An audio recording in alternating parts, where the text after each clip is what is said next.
Hey guys, అందరు బాగున్నారు కదా. ఇన్స్టాంట్గా 30 మినిట్స్లో చికెన్ కర్రీ ఎలా చేసుకోవాలో ఈ వీడియోలో క్లియర్గా చూపిస్తా, చూసేయండి. పావు కేజీ చికెన్ తీసుకున్నాను. దీంట్లో నేను 2 స్పూన్ ఆయిల్ యాడ్ చేసుకోవాలి.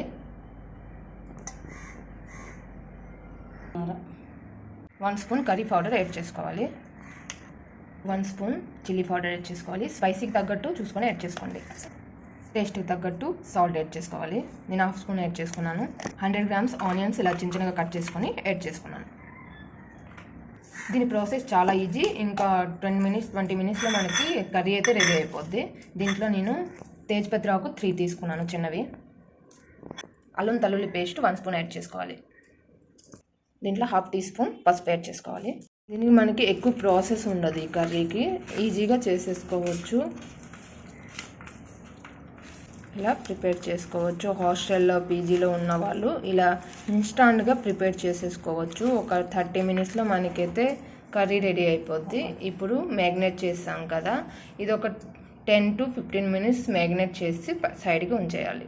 నేను ఒక కుక్కర్ తీసుకున్నాను. దాంట్లోపు మ్యాగ్నేట్ చేసుకున్నాం కదా, అది వేసేసుకోవాలి.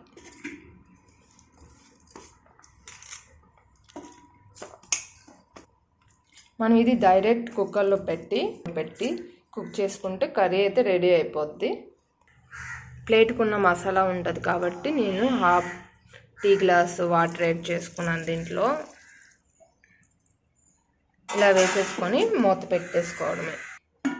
ఇలా మూత పెట్టి స్టవ్ పైన పెట్టి ఇది స్టవ్ ఆన్ చేసుకొని 3 విజిల్స్ వచ్చే వరకు వెయిట్ చేయాలి.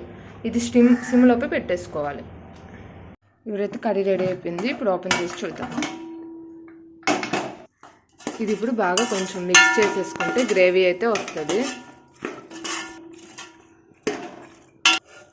ఇప్పుడు చూసారా, కర్రీ అయితే రెడీ అయిపోయింది. ఇప్పుడు సర్వ్ చేసుకున్నాం. రైస్తోని చాలా బాగుంటుంది. రోటీతో కూడా ట్రై చేయొచ్చు.